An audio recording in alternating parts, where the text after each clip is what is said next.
Me, your online physics lecturer, and today we'll be starting a new discussion as we are discussing the chapter of physical quantities. तो जैसा कि हम जानते हैं कि physical quantities को जब हम मैयर करते हैं और ये क्वांटिटीज़ होती ही वो हैं जिनको हम मैयर कर सकें, तो जब भी हम किसी चीज़ को मैयर कर सकते हैं तो हमारे लिए एक सबसे बड़ा चैलेंज ये होता है कि हम उसको उसके यूनिट्स के साथ लिखें। बिकॉज जब भी आप किसी क्वांटिटी को मैयर करते हो तो मैयर करने के बाद जब आप उसका रिजल्ट लिखते हो तो वो उसकी मैग्नीट्यूड होता है। मतलब किसी क्वांटिटी को मैयर करने के बाद हम ये बता सकते हैं कि ये क्वांटिटी कितनी है, और कितने को हाउ मच कहते हैं, और how much stands for the magnitude word, and that magnitude word basically means इस मैग्नीट्यूड के दो मतलब हैं। मतलब दो पार्ट्स हो तब जाके किसी भी चीज़ की मैग्नीट्यूड बनती है, जिनमें से एक नंबर है और दूसरा unit. So in physics whenever you want to describe the magnitude of a physical quantity, you need two parts. The first one is number and the second is unit. So as the unit is a very important part while describing the magnitude of the physical quantity, so that's why the System International has discovered 8 different conventions, 8 different rules to obey while we discuss the units. System international हमें 8 मुख्तलिफ rules बताता है कि जब भी हम किसी physical quantity का यूनिट लिखेंगे तो इन रूल्स को हम फोकस करेंगे। So without delaying let's start from the first rule. है सबसे पहला रूल जो है वो ये है कि full name of a unit always starts with small letter. Now it doesn't matter even if it is named after a scientist. Generally the units which we describe, those are named after that scientist's name. We give them a special protocol, but here in writing the unit of these physical quantities or physical processes, we write with the small letter initiating that word, and we'll mention a condition even if it is named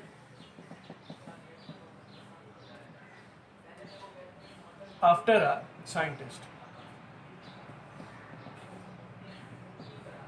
तो इसकी example ये है कि for example Newton एक scientist के नाम पे unit बना, तो जब हम न्यूटन का कंप्लीट वर्ड लिखेंगे, फुल नेम लिखेंगे, तो हम इसे स्मॉल लेटर से स्टार्ट करेंगे। Newton is the unit of force. We have another unit which is named after a scientist, that is pascals. But when we will write the whole word, we will start with the small letter. Same is the case with the Kelvin. When we will write the complete name, we'll start with the small letter. ये process यहीं ख़त्म नहीं होता। अगर हम general किसी unit की बात करें, जिस तरह किलोग्राम्स है, तो किलोग्राम्स को भी जब हम फुल वर्ड लिखेंगे तो हम इसे स्मॉलर लेटर से स्टार्ट करेंगे।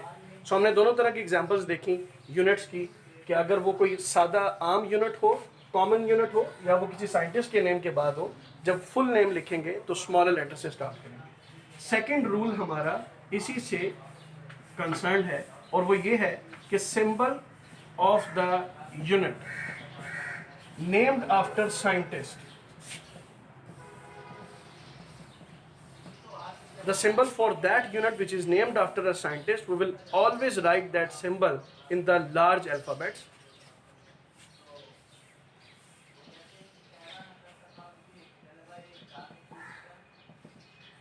In larger alphabet. और वो जो लार्जर अल्फ़ाबेट होगा, जिस तरह हमने अभी बताया कि हमारे पास कुछ यूनिट्स हैं जो कि साइंटिस्ट के नेम के बाद है, न्यूटन, पास्कल्स, केल्विन, जब हम इनका सिंबल लिखेंगे तो हम कैपिटल लेटर से लिखेंगे। N for Newton, pascals capital P small A. जब हमने फुल नेम लिखा तो स्मॉल पी से स्टार्ट किया, और जब हमने सिंबल लिखा तो कैपिटल पी से। Same is the case with kelvin. यहाँ एक क्वेश्चन राइज होता है कि अगर कोई दूसरा कॉमन यूनिट है जो कि साइंटिस्ट के नेम के बाद नहीं है, तो क्या हम उसे भी कैपिटल लेटर से उसका सिंबल लिखेंगे? तो ऐसा बिल्कुल नहीं है। लेंथ का अगर आप सिंबल लिखोगे तो वो आप स्मॉल एल से ही लिख सकते हो, तो ये डिफरेंट है। फॉर एग्जांपल लेंथ का यूनिट मीटर है, तो मीटर का जो यूनिट है या सिंबल है वो आप स्मॉल एम से लिखोगे। अभी सिर्फ ये जो एक्सेप्शन है, ये रूल नंबर 2 सिर्फ और सिर्फ उन यूनिट्स के हैं जो कि साइंटिस्ट के नेम के बाद है। इसी तरह हमारे पास रूल नंबर 3 है, compound prefixes are not allowed. That you can't write compound prefixes. Now compound prefixes का मतलब ये है कि आप एक ही prefix को दो दफ़ा at a time नहीं लिख सकते. What I mean to say is कि for example आपके पास एक quantity है 1 into 10 raised to power minus 6 farad. या for example आप इसको और आसान करके लिख सकते हो कि you can't write 1 microfarad because आपने यहाँ क्या किया, आपने कंपाउंड प्रीफिक्सेस का इस्तेमाल किया, दो प्रीफिक्सेस एक ही जगह पे एक साथ एक जैसे लिख दिए, ये अलाउड नहीं है. इंस्टेड ये टेक्निक गलत है. आप इसे सही कैसे लिखोगे? 10 raised to power minus 6, 10 raised to power minus 6 farad, and it will be 10 raised to power minus 12 farad, which you can write as 1 picofarad. तो instead of writing like this, आप इसका जो सही मेथड है वो ये लिख सकते हैं. ठीक है, ये हमारे पास रूल नंबर 3 है कि हम कंपाउंड प्रीफिक्सेस नहीं लिख सकते. इसी तरह हमारे पास रूल नंबर 4 ये है, combination of base units and derived units. या फिर आप ऐसे लिख सकते हैं, combination of base unit to derived units should be written one space apart. अब इसका मतलब यह है कि फॉर एग्जाम्पल आपके पास वर्क का यूनिट है न्यूटन मीटर. सो आप देख सकते हो कि न्यूटन एक डिराइव्ड यूनिट है और मीटर एक बेस यूनिट है. तो जब भी ऐसी सिचुएशन आए, ये सिर्फ वर्क के केस में नहीं बल्कि टॉर्क भी एक ऐसा फिनोमिना है जिसका यही यूनिट बनता है न्यूटन मीटर. तो आप इस यूनिट्स को, इन यूनिट्स को जब भी लिखोगे आप इसमें एक स्पेस मिनिमम लाजमी रखोगे. दैट मीन्स आप न्यूटन मीटर को जो सही अप्रोच के साथ लिखोगे वो न्यूटन एक स्पेस दोगे और फिर मीटर लिखोगे. इसी तरह ये न्यूटन और मीटर अगर हम इकट्ठा लिखें तो ये गलत होगा, और अगर हम इनके दरमियान एक स्पेस दें, कब स्पेस देना जरूरी है? When it is a combination of a base and derived unit. So this rule is like this: combination of base to derived units should be written one space apart. Rule number 5 हमारे पास है that for example you have a magnitude in the prefixes form, just like 5.0 10 raised to power 4 centimeter. ऐसी measurement जिसमें scientific form भी हो,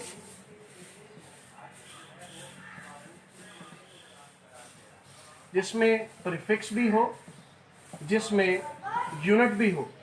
अगर ये तीन तरह के हमारे पास किसी एक क्वांटिटी के अंदर, किसी एक मैग्नीट्यूड के अंदर तीन तरह की पॉसिबिलिटीज आ जाएं तो हम इन्हें साइंटिफिक फॉर्म में भी लिख सकते हैं. कैसे? 5.0 10 raised to power 4 and you know 1 centi is equal to 10 raised to power minus 2. So you will write 10 raised to power minus 2 meter and you will simply suggest 4 minus 2 meter, 5.0 10 raised to power 2 meters. So you can write it like this कि आप इसको 5.0 10 raised to power 2 meters लिख सकते हो. इसके बाद हमारे पास जो एक मजीद रूल होगा वो ये rule number 6.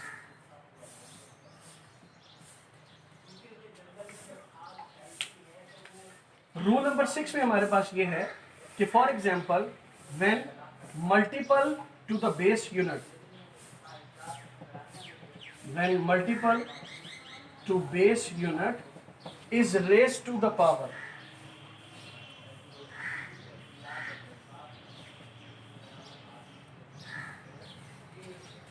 the power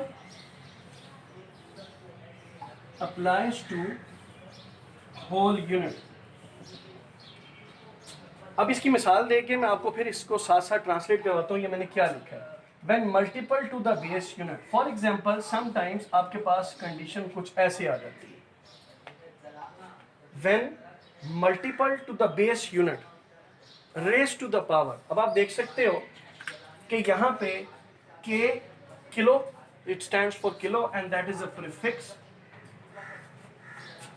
M is a unit, especially the base unit, and 2 is the power. So what I have written is when multiple to the base unit, अब base unit का जो multiple है prefix है और prefix यहाँ पे multiple के तौर पे भी आ रहा है. So when multiple to the base unit is raise to the power, जब बेस यूनिट का मल्टीपल हो और उसके ऊपर पावर हो, this power applies to whole unit, that means along with the prefix. ये पावर सिर्फ मीटर की नहीं होगी, that power will not be constrained to the metre, it will be on the kilometers as well. So you will write or you will take this power for the kilo as well and for the meter as well. Same is the case with 1 centimeter square. So it will be 1 centimeter square. This power will apply to the whole unit. Now the rule number 7. Now the rule number 7 is the prefixes should be written with one space apart from the base unit. कि whenever you will write a prefix with the base unit, you have to give a space as well. For example, अब आपके पास एक आप without a space, basically without any space, whenever you will write a prefix with the base unit, you can never give a space between them.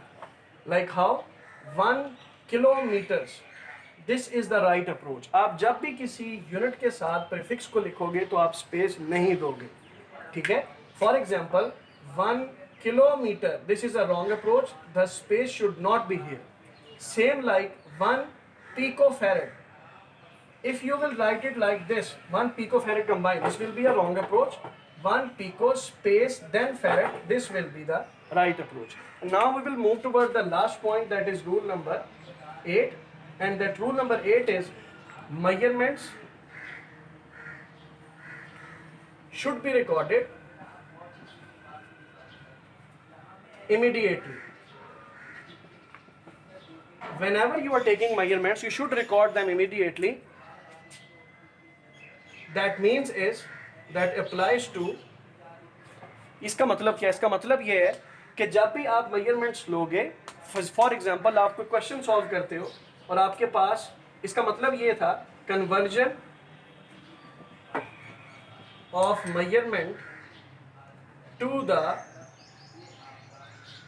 System international units, कि जब भी आपको measurement लोगे आप फौरी तौर पे रिजल्ट जनरेट करने से पहले आप उसे सिस्टम इंटरनेशनल वाले यूनिट में कन्वर्ट करोगे. फॉर एग्जांपल 500 ग्राम है, अब आपको पता है कि मैस का यूनिट किलोग्राम्स है, तो आप इस 500 ग्राम्स को सबसे पहले किलोग्राम में कन्वर्ट करोगे और फिर आप फर्दर क्वेश्चन को सॉल्व करोगे. इसका मतलब होता है इमीडिएटली का कि without putting the values in the numerical, कि हम न्यूमेरिकल में वैल्यूज अप्लाई करने से पहले, क्योंकि ये जो हमारा रूल है ये एक किस्म का यूनिट से रिलेटेड है, तो अगर आप ग्राम्स वाले यूनिट के साथ सॉल्व करोगे then there will be the chances of error as well, जो हम पहले डिस्कस कर चुके हैं. Now you have to convert them into the base unit first and then you will put these values in the numerical form, just like 500 meter. So what you have to do is, yes, you're right, you have to convert this 500 meter into 500 kilometer, whatever the amount will be. आप इन metres को पहले kilometres में convert करोगे and then whatever the answer you will get, then आप उसको numerical questions के अंदर put down करोगे. So these are the 8 different rules whenever you put down the value or you want to get the magnitude of a physical quantity. These are 8 conventions which you have to follow while you're writing a unit, and that is a very important part, because writing an answer is a good technique, and I think that I have made you expert in that technique. I hope you have enjoyed this lesson. We'll meet next time with another topic.